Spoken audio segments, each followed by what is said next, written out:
The journey begins in stillness. You feel the train beneath you, quiet, steady, waiting to breathe.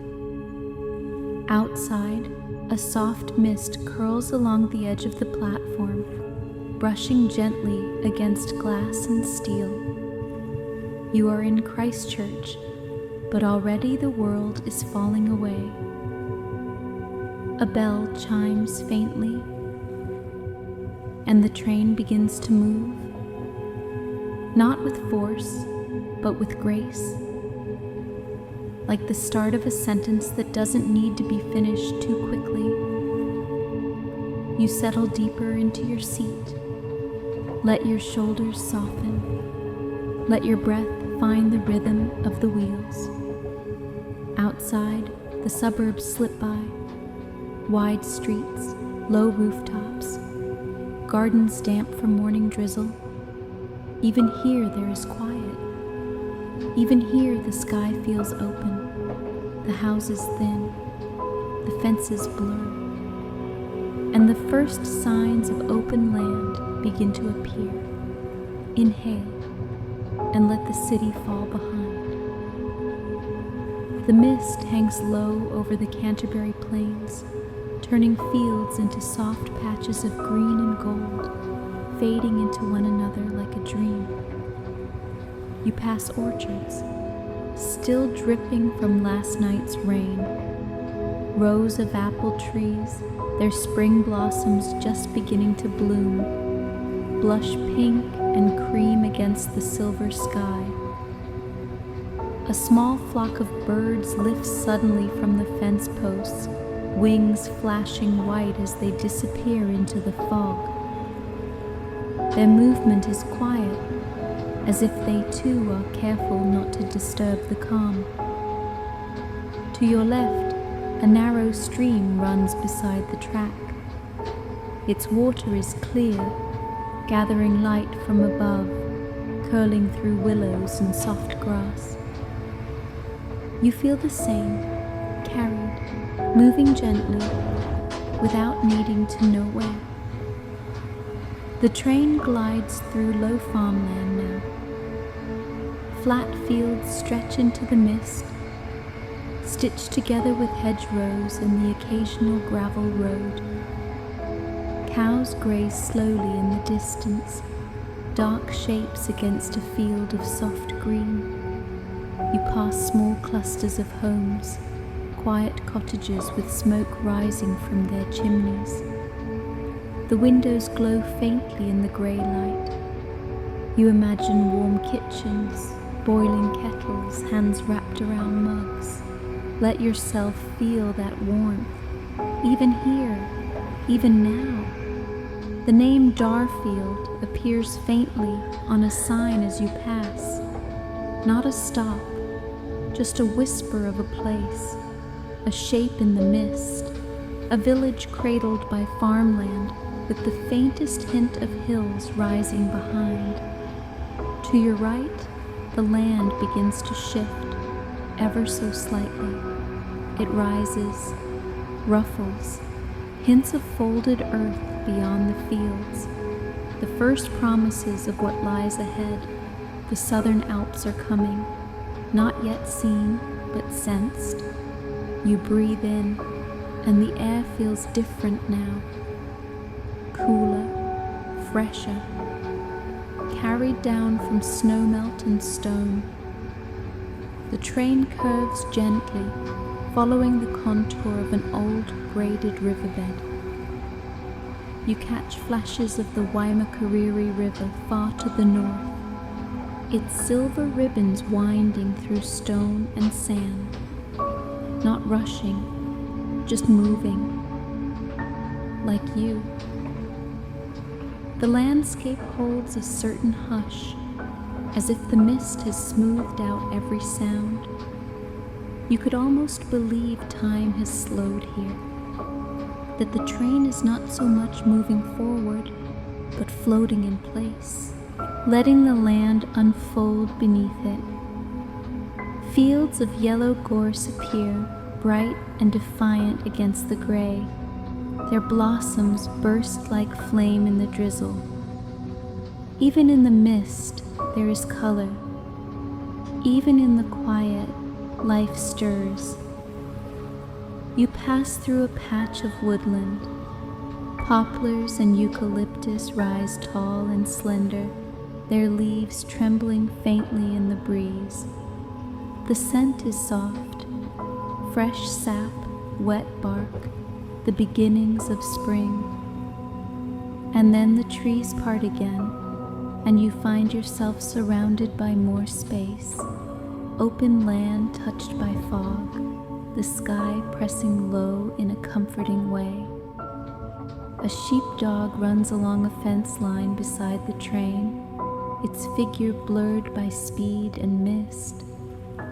For a moment, it keeps pace. Then it stops, and the train moves on.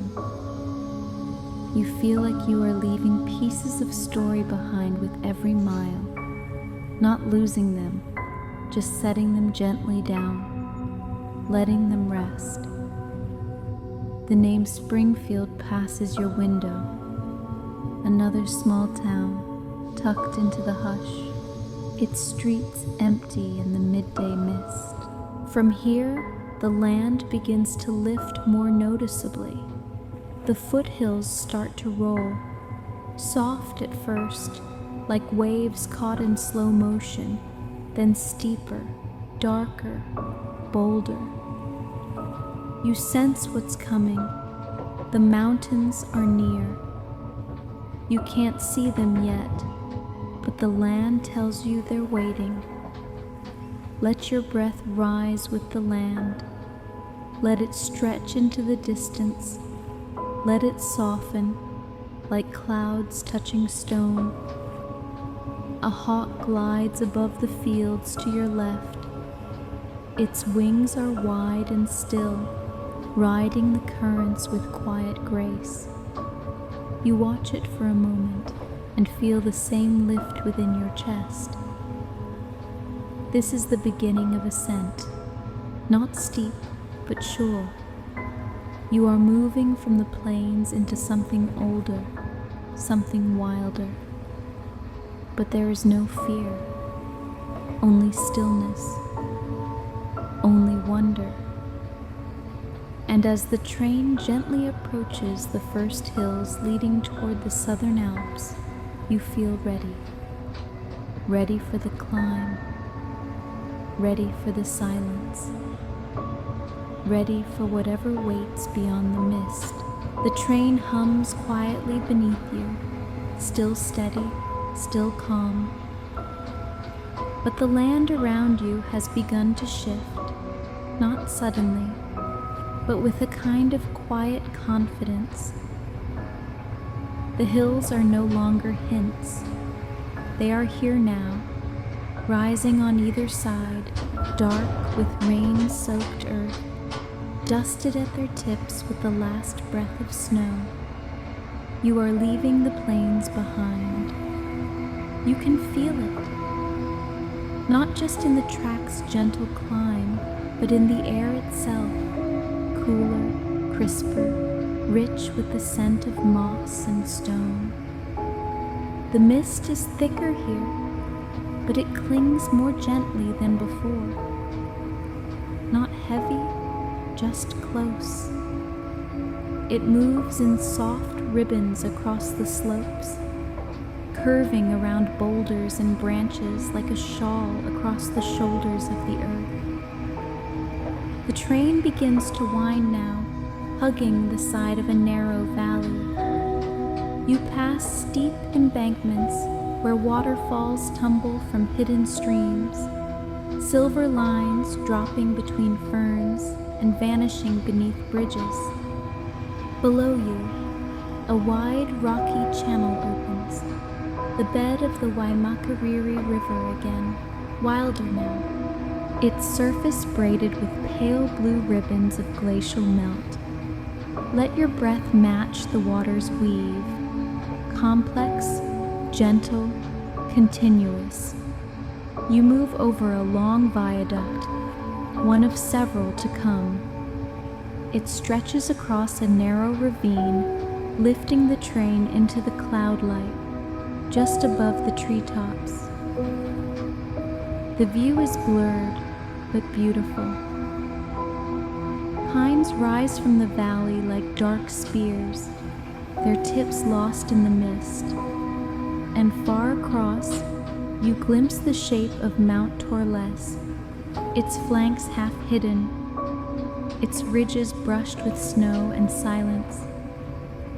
You feel small, but in a safe way, held by the land, watched over. You pass the edge of a gorge now, cut by wind, by time, by water that has long since moved on. The rocks below are streaked with lichen, their sharp faces softened by shadow. And above them, the mountains continue to rise, layer upon layer, a slow unfolding of the spine of the island. Let your thoughts rise with them, unfurling, drifting, weightless. The train curves again.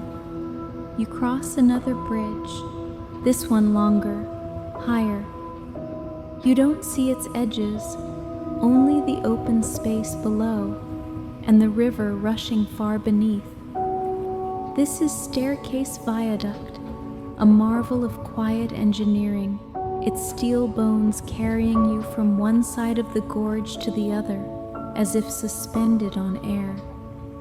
The mist lifts slightly, and for a moment you see the valley stretch out before you. Endless rock, shifting riverbeds, tangled trees, and the distant sweep of silver peaks. And then the veil returns.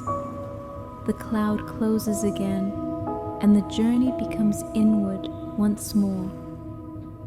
You pass through a series of short tunnels, stone wrapped in silence. In each, the sound deepens, echoes, softens. You close your eyes for a moment and feel like you're drifting underground, not lost, but held.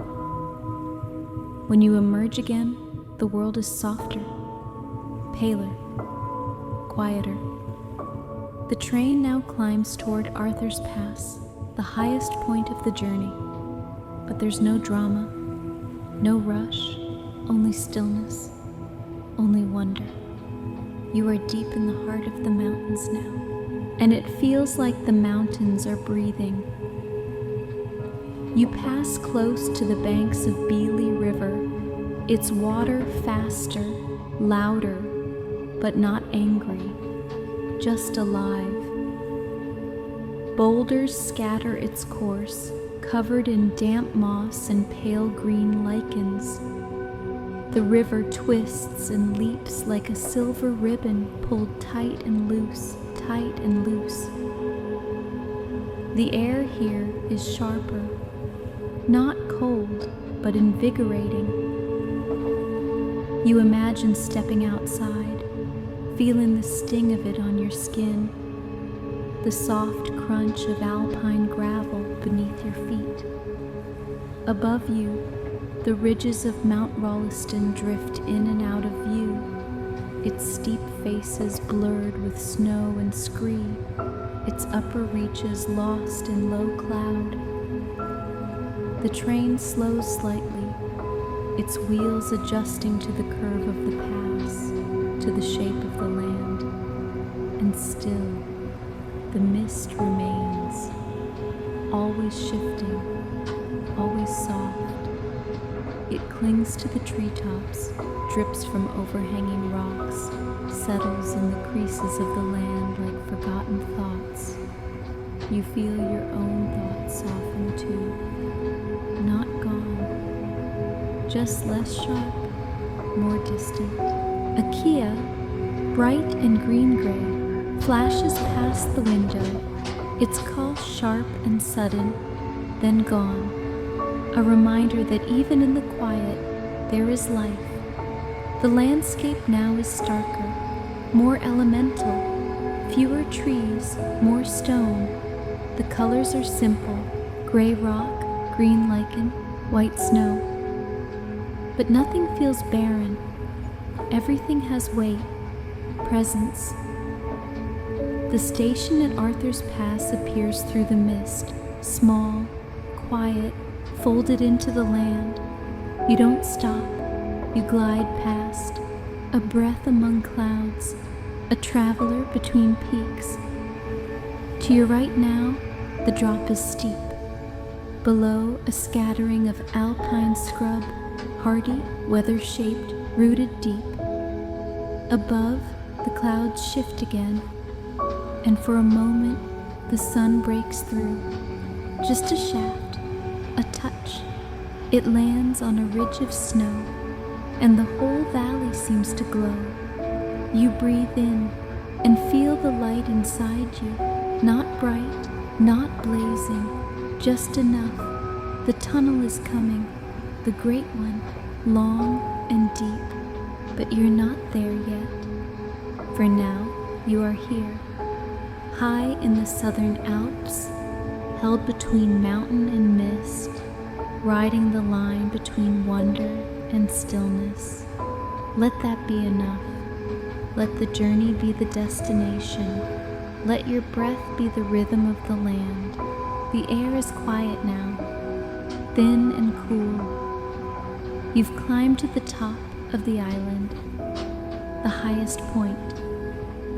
Arthur's Pass drifts behind in a cloak of mist, its peaks softened by cloud, its silence deep as snowfall.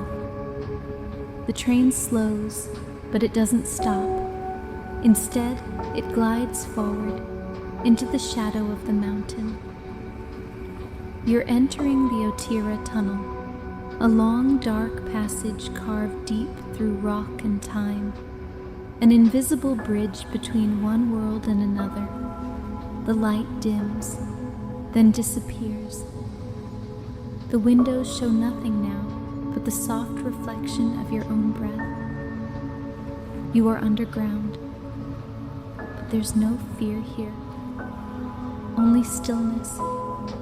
Only the soft hum of wheels on steel, like the heartbeat of the land itself.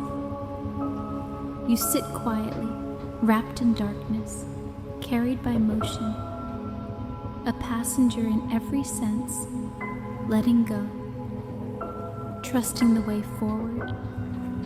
The tunnel is long, more than 8 kilometers, but it feels like no time at all. It could be seconds. It could be years. You're suspended, floating in the breath between mountain and sea. And then, a faint shift, a glow ahead, a breath of cooler air, a shimmer of light against the far curve of stone. The train emerges, and the world has changed. You are no longer in the high, open spine of the island. You are on the west coast now, and everything is softer, wetter, greener. The air is thick with moisture, rich, moss-scented, heavy in the lungs, but somehow sweet. You exhale, slowly, like rain leaving the sky. Outside, the forest is close, deep, lush. Every surface is covered in green. Moss blankets rocks. Ferns curl from the earth like slow dancing hands. Leaves shine with mist. The train winds through narrow cuts in the hillside, past cliff faces that weep gently with water, and trees that seem older than time. This is a rainforest, not tropical, but temperate. Not loud, but endlessly alive. You pass tall rimu trees, slender and soft at the top, swaying faintly in the breeze. Below them, tree ferns reach out their long, ancient arms, catching droplets as they fall. You feel the change in your body too, like stepping into a warm bath. The tension melts, the thoughts loosen. You are part of something much older, much slower.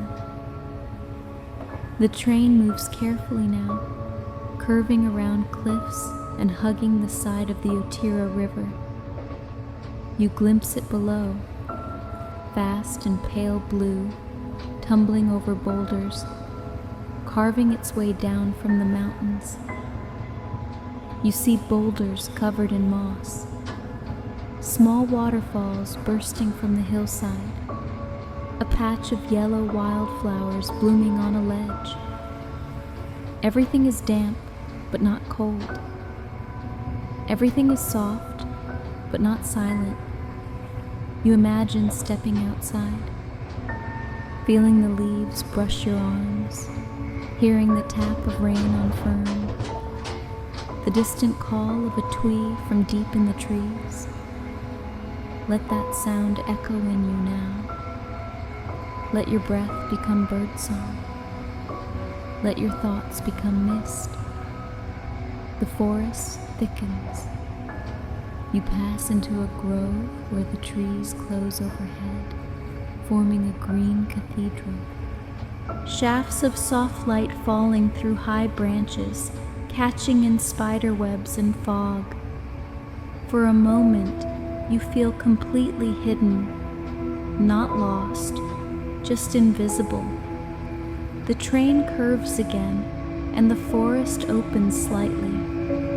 You pass above a narrow gorge, stone walls dripping with water, the river below loud and quick. To your left, a stand of beech trees clings to the slope, their bark smooth and pale, their leaves trembling in the breeze.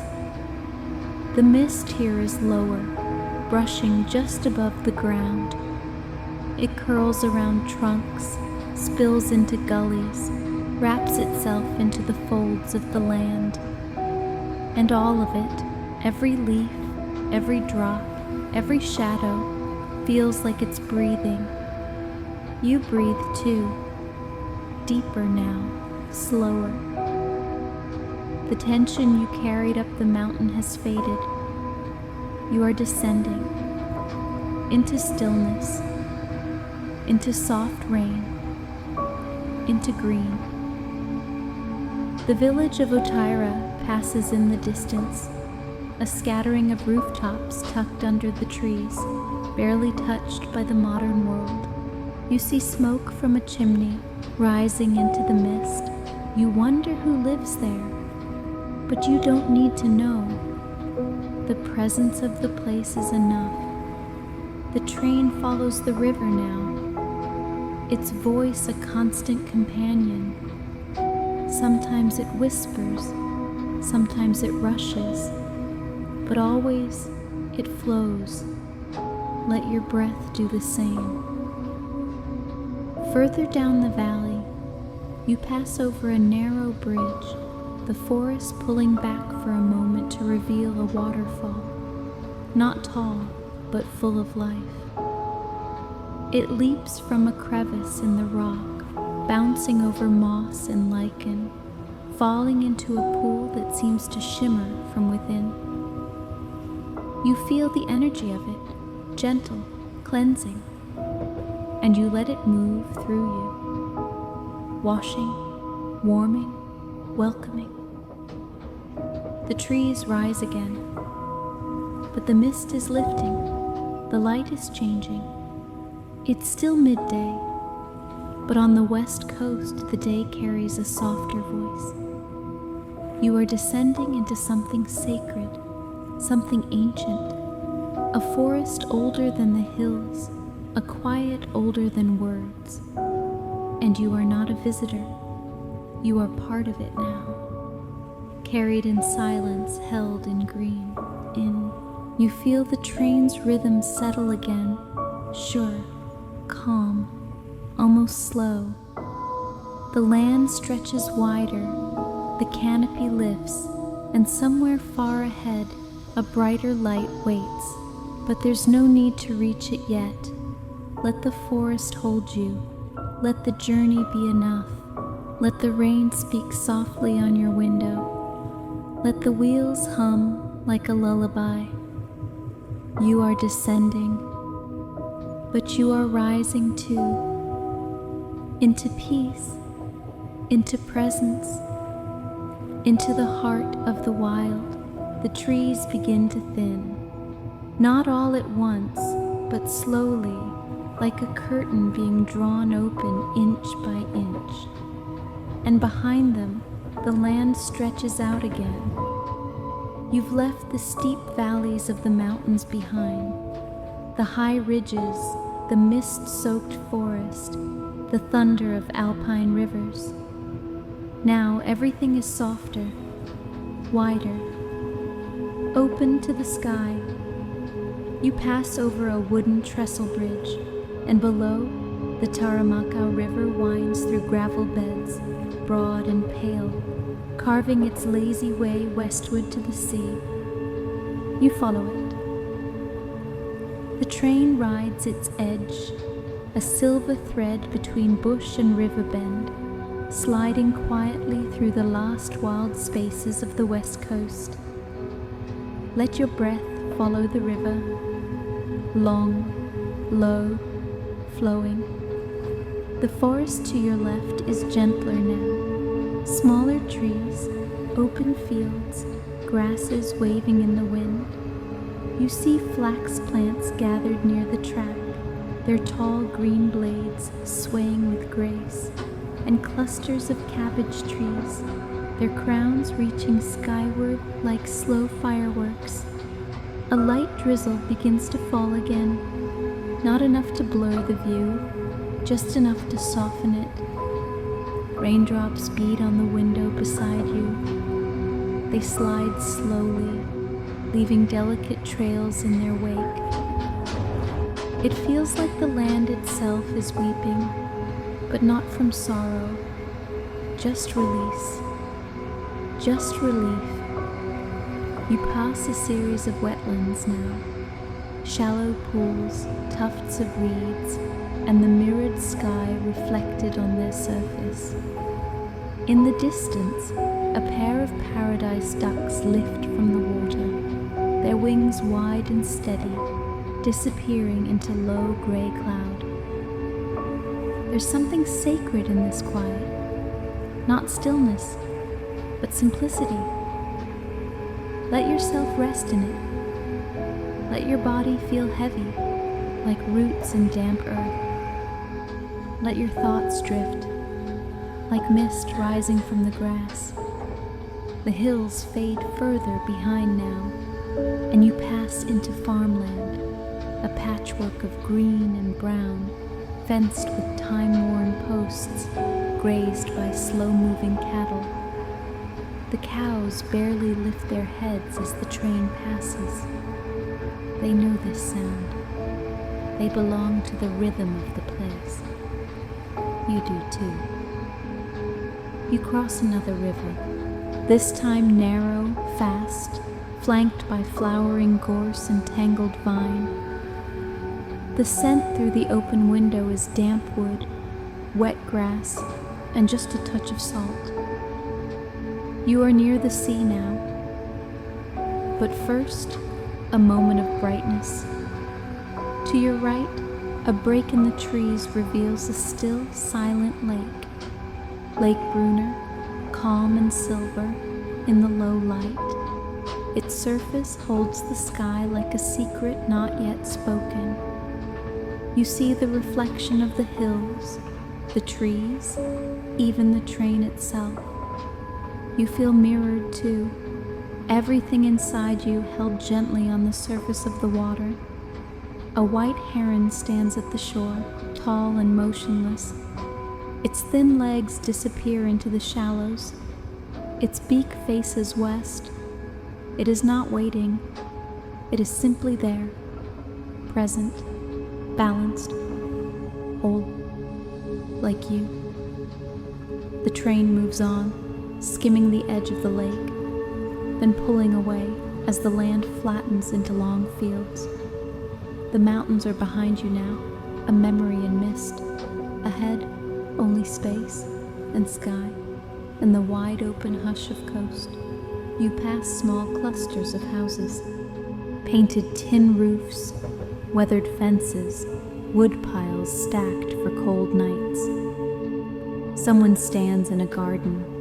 They wave, you wave back without thinking. A simple kindness, a shared moment. Two strangers passing in silence. The scent of the sea grows stronger. That unmistakable breath, salt, sand, and the whisper of distant waves. The river widens again, opening into its last meandering bends, and in the far distance, you see the shine of wet sand and the dark shimmer of the ocean beyond. The train begins to slow, not abruptly, but with grace, like the end of a song that never needed to be loud. You pass beneath tall trees one last time, Rimu and Kahikatea rising into the gray, their roots deep, their limbs gentle. And then, just past a quiet bend, you see it. Greymouth, a scattering of rooftops, a wharf, fishing boats rocking quietly in the harbor, the sea just beyond, stretching wide and endless to the west. The train glides into the station. You feel the brakes whisper, the motion fading, the rhythm coming gently to rest. But there is no jolt, no end, only quiet, only peace. You sit for a moment longer, eyes closed, body still. You've crossed a country, from the east to the west, from flat fields to snow-capped peaks, to rainforest, to river, to sea. And you've crossed something inside yourself too. A turning, a deepening, a soft landing. The journey didn't take you away. It brought you here, more present, more whole, more at ease. You step from the carriage, feet on solid ground, and the breeze greets you like an old friend. Cool, calm, full of salt and sky. The train rests behind you now, and before you, the ocean, the light, the wide open world. But there's no need to rush. You've already arrived.